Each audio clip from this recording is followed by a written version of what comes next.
the DMV area has a lot of transient population. The reasons why I established expansion teams in Miami and Tampa is for the same reason. There's a lot of transitions between the cities for business, for retirement, for vacation, second homes. So, and you know, the snowbirds go back and forth. So lots of people from New York and DC and Boston are coming down. And once they know, we get a referral from somebody from Boston that says, hey, I got a client looking for a second place down in Miami, or somebody's retiring in Tampa, then we use that. So the consistency of reaching out to the database, as well as reaching out to agents and posting and making sure other agents know that we're in the different places, and that we kind of have a different type of ability to work interconnected with these areas, so that as people move from DC to Miami or to Tampa or vice versa, coming up to the city, you know, we can help them on both sides consistently as one team. Got it. Got it. It's crazy because I think one of the benefits for me and being on with superstars each and every week has been the relationships. And last year in 24, one of every five transactions I did was referred to me. The goal this year was one in four. I think we're tracking a little below that, but again, I can't complain with still one out of five, being referred. And matter of fact, I've got a referral that I'm sending out to, I believe it's Joplin, Missouri today.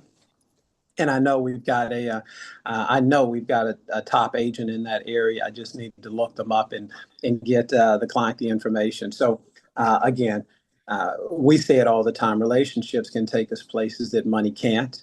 And I think when you understand that, you really lean into it. And so I appreciate the connection here, even with the poor internet service in my office today. Mark, I know you're a family man, and family is important. And I think that when you look like you and I, there's depth to that even more, because I think sometimes society would want us to think that we're derelict in our duties, and we are not, right? Ben and Ruby Baker were together for 58 years before her passing. And I think my greatest accomplishment are my boys, right? Even though one's in heaven now. And I know I think, is it your daughter that's got celiac disease? Yeah, yeah. Right. So The daughter talk by to me, chance. how has that impacted you, your business, your family time? Because again, I think that real estate is so much more than just selling property. You and I both know that, right? Mhm. Yeah. So talk to me about that. So my daughter actually lives near you all. She lives in Grapevine. Get out. Yeah, she worked for American Airlines for a number of years, and then now she works for an international company with AI. But the celiac piece came by where she was sick all the time and kept going to the doctor. And our medical fields aren't the best to me, um, in regard to doctors really caring about patients the way they should and trying to figure out what's really going on. And in her particular case, doctor after doctor would tell her she was having a stomach ache, or, take this antibiotic, or take this steroid, and things like that.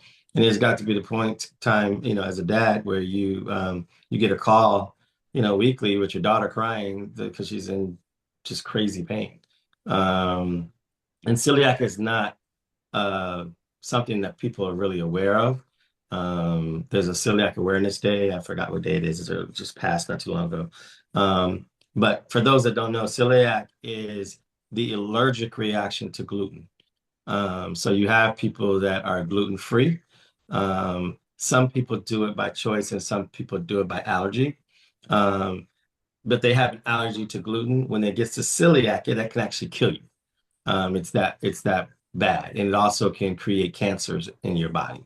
So it's way more deeper than just eating gluten-free bread, right? And so one of the last times that she called me from the emergency room, I was actually in Miami, and it was in the middle of the night, and she was there by herself. And I just got tired of her getting the phone calls. So I reached out to one of my fraternity brothers who's a gastroenterologist, and I was like, look, I need you somehow to see my daughter to let me know what's going on because she's got these stomach issues.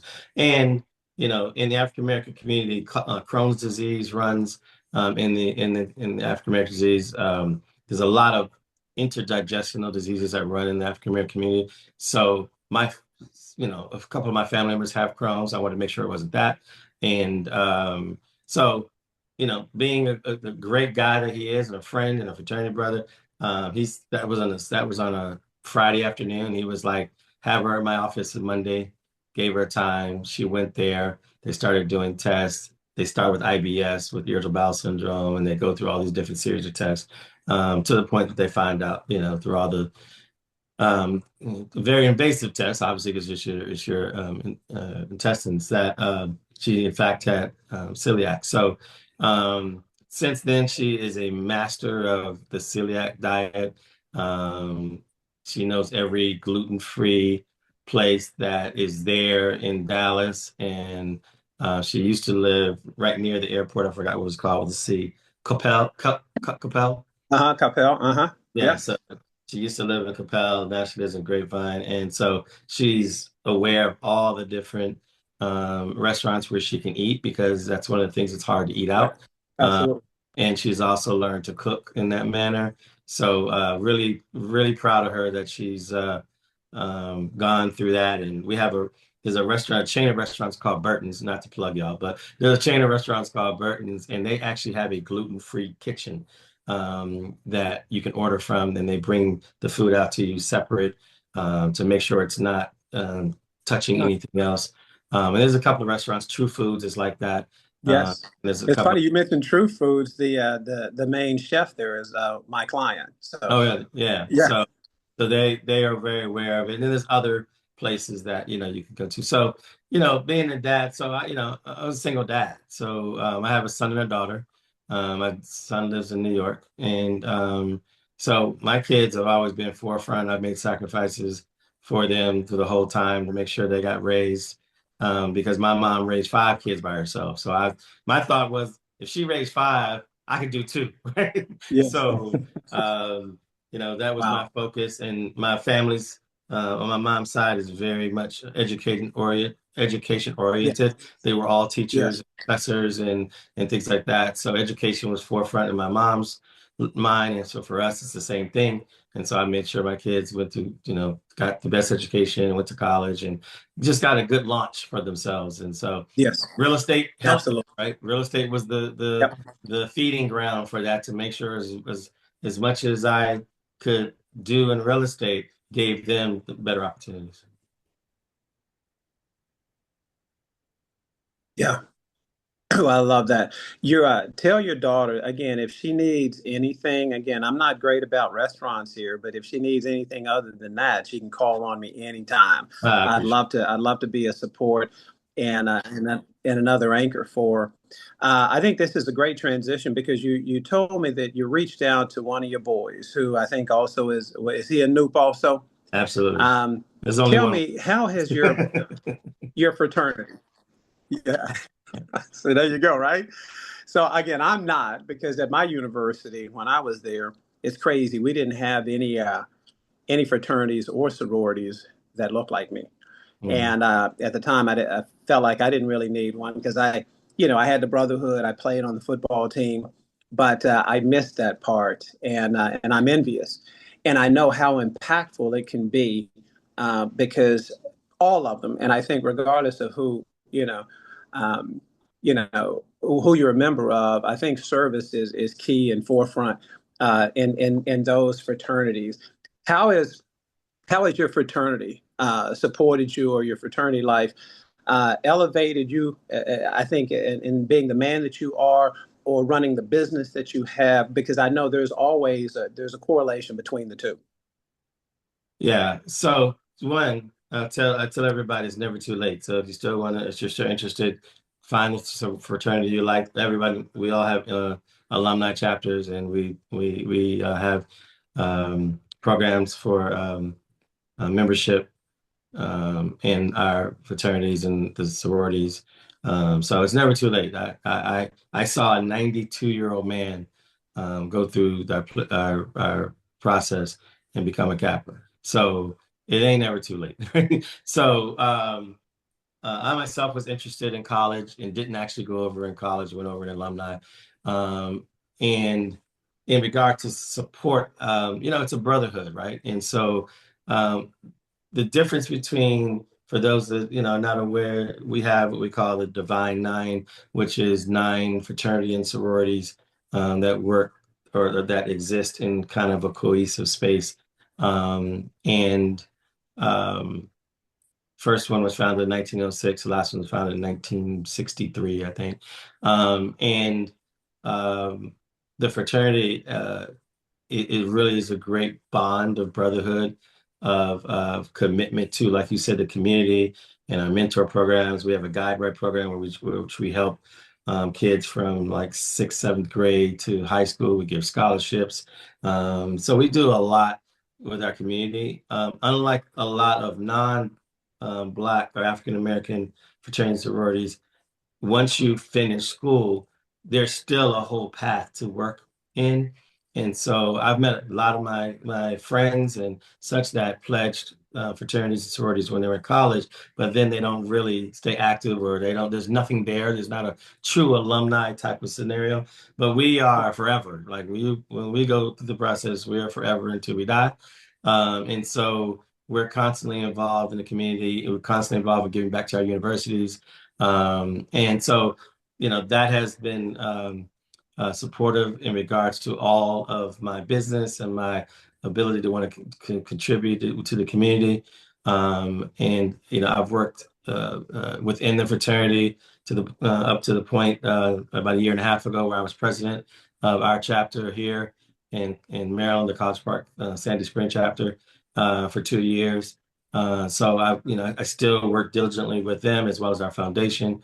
In regards to, transitioning to the business, I sell a lot of homes to my fraternity brothers as well as other people in the D9, and they're supportive of what I do, partially because I know what I'm doing, and the other part is because I'm affiliated.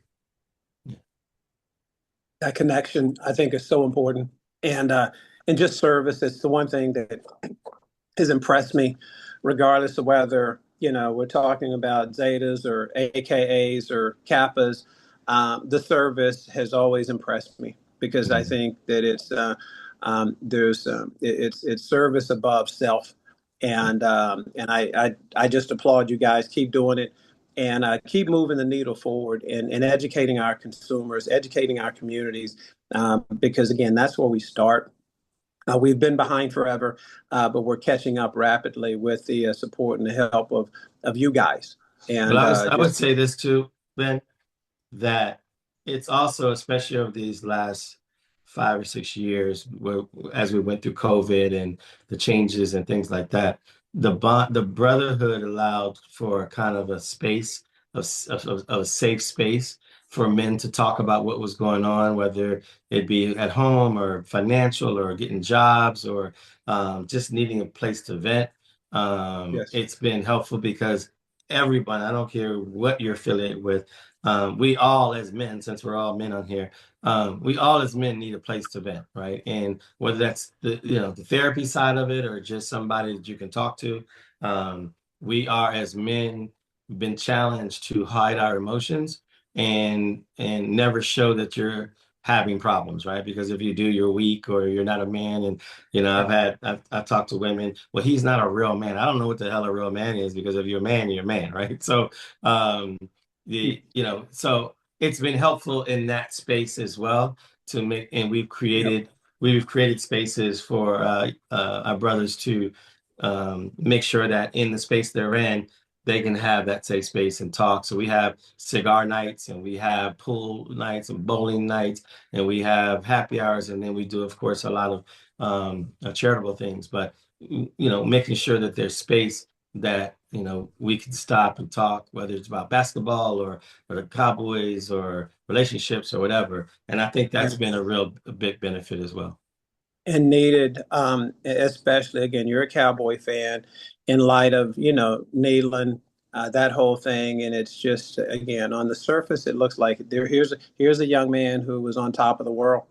And I was at the game when he scored, and he was running right toward us, which was fantastic. And you just don't know. You just Well, don't I know. mean, you bring that up, and one of the things is that, you know, everybody doesn't know what really happened, right? But what we do know, what I found out is that his mother passed within the last year. Mhm. And grieving is hard, right? Yep. And for anybody who's lost a parent, you don't know when that's going to show up. And for a young man at 24 to lose his mom, apparently he's had some level of difficulty in grasping that part of life without her. And I think, again, going back to what I just said, there may not have been an out for him to show that I'm Yep. grieving for my mom, right? And I need Yep. somebody to talk to. And I don't want to feel weak that I'm going to therapy, or I don't want to tell anybody I cried last night, those type of things. So, um, you know, that's why, again, you've got to ask people, are you okay? Right. Yep. And be willing to take that answer and have a conversation, because I don't know everything that happened with Marshawn Mhm. Nealon, but I do know that just if his mom did pass away in the last year, that had to Mhm. have an effect on him. 100%. And again, I'm an advocate for getting help because, again, I lost my son 10 and a half years ago. Yes, And sir. so I've had a therapist for, the last year. And one of the biggest decisions I've ever made, I haven't regretted one bit. And so, again, if you're needing support, I think most that are in my world, they always know that my door is open. And I just feel like that's the role that I can share is, if nothing else, I tell folks I've got broad shoulders, right? And I can support and handle a lot, but every now and then, Daddy needs to talk, and I Absolutely. need to I need to vent. So, uh, Absolutely. and that's not a sign of weakness. I think it's a sign of strength No, because it's I a know sign who of I being am, and human. and I know I Sign of can't being handle it human. all. Yeah. Absolutely, Yeah. amen, amen. Well, I love it. I mean, and I know you had mentioned cigars, and I know that's a thing of yours. So, and I'm not a cigar smoker, but I'll put one in my mouth if Yeah. if I'm around it. So, you're right. So, the next time we're together, don't be bashful, right? I'll jump in with you. I promise. So, Is there any other cigar with smokers on the call? Nobody? Just me? Okay. there's probably one or two. Okay. Yeah. I am as well. Okay. There, Good, there Ray. you go. Good. There you Good. go. Perfect. You're on mute, Ray. All right, Ben. Ben, you're on mute. Uh, There you Uh, go. I'm telling you, man, it's a stupid thing. Um, I'm just going to give you the floor. Is there anything else that you'd like to share with us? Like I said, I know you have chances to speak kind of all over. Is there a message that you'd like to impart to us other than just keep going, stay focused? Um, I mean, there's so many things that we could talk about, but I would just go back to the whole piece of mindset. And what I teach and what I talk about a lot is that, and I actually talked about it yesterday with one of my agents in our team meeting, is she said that I'm trying to find balance, right? And there is no such thing, right? It's impossible. We have any golfers on there? No golfers. I do What do that y'all too. do? No cigars, no golfers. Okay, Seth, you golf? Okay. Good, good, right. So cigars and golf go together. We know that, right? So, and whiskey, don't forget. Um, the idea of balance, I use an analogy of playing golf, and that is there's three parts of a golf game, right? Off the tee, your long game, your middle game, and your short game, right? And nobody except the pros are good at all three. And if you watch enough golf tournaments, you realize the pros aren't good at all three on every given day, right? So if you look at that from the standpoint of life, there's three parts of this game that is being played in golf. And if you hit it off the tee, and maybe you hit it in the fairway, and your second shot gets you on the green, and then you three putt, you still didn't par, right? But that doesn't mean you didn't have that doesn't mean you didn't have a good score for that particular hole, right? Um, Life is like that, right? And so instead of the idea of separating, your long game, your middle game, your short game, I separated it into the pillars, right, of life. And there's five major pillars in life. And one is financial, one is physical, one is mental, one is emotional, and one is spiritual, right? Those are the five things that we work on every single day, whether you like it or not, right? And those are the things that are guiding you and showing you what type of day, week, month you have. And a lot of times when people um, something goes wrong, whether today is Tuesday and they got a bad phone call from a client, and the deal fell through, or the client went and bought a car in the middle of buying a house, or something happens, right? Or something happens at home, whatever. And because of that happened, they carry that throughout the day, sometimes the week, sometimes the month, sometimes the year.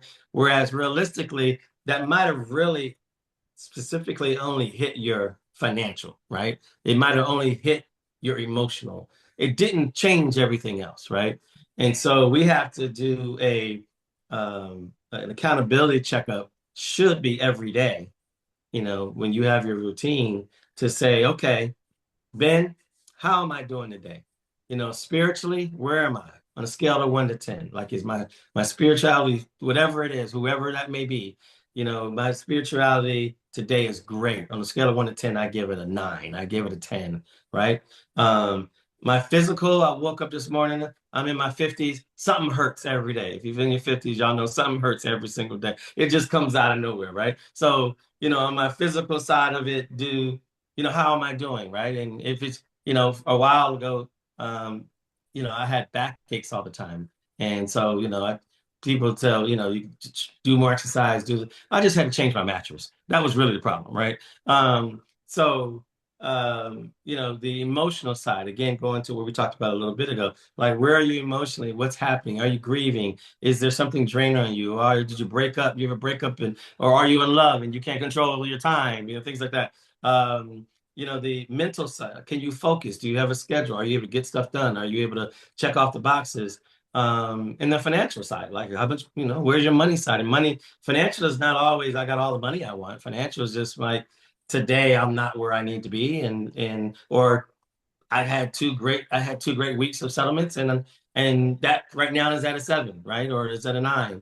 And so, I think if you do that, instead of just saying I had a bad day, or you're saying I need to have all these things be perfect, my emotional, my mental, my spiritual, my physical, everything got to be perfect every day, you're going to drive yourself bananas, right? So, I think you have to be able to break those things down and figure out where you're having strengths and where you're having some weaknesses. And then, as in anything, focus on your strengths. You can't focus on your weakness. If I don't have enough money today, me focusing on how much money I don't have ain't gonna solve no problems, right?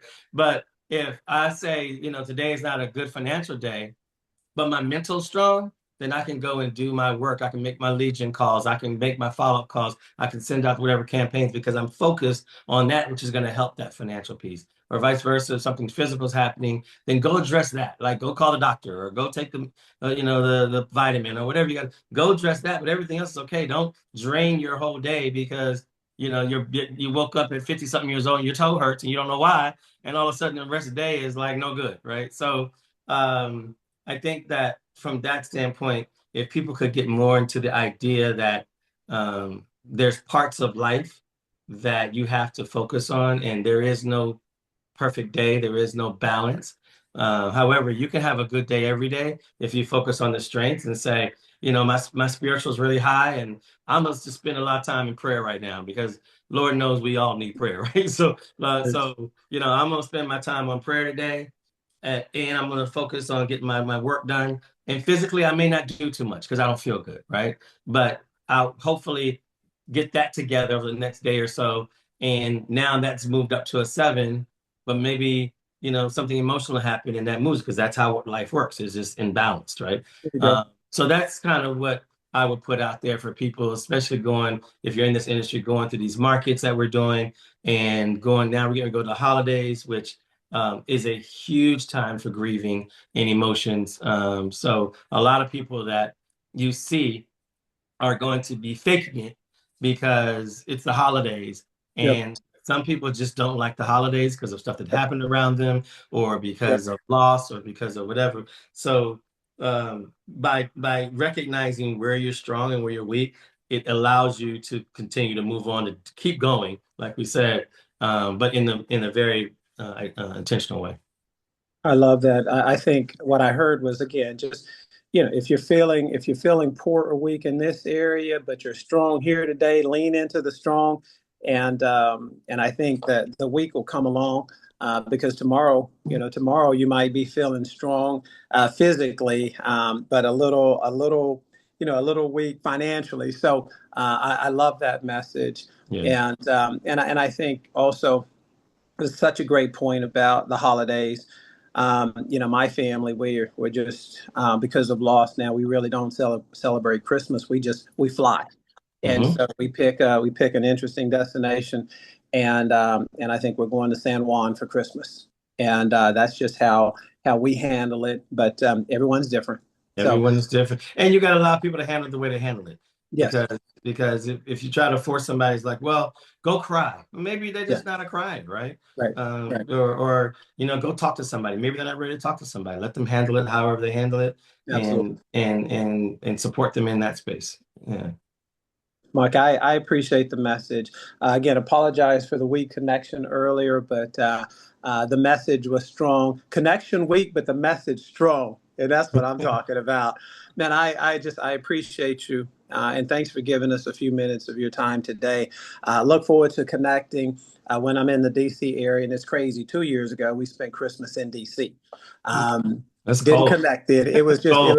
it was such a Don't do whirlwind. that. That's not a good idea. Oh man, I it's barely crazy. spent Christmas in DC. So Yeah, but we had a nice time though. Nice time. Hopefully you'll if you'll be at family reunion or something like that, man, I'll we'll be get in a chance Atlanta. to yeah break some bread and maybe grab a cigar and just enjoy life, man. So I Yeah. appreciate you pouring into us today. And again, if there's anything we can serve you with on this end, don't hesitate to reach out. Money, money, money, money.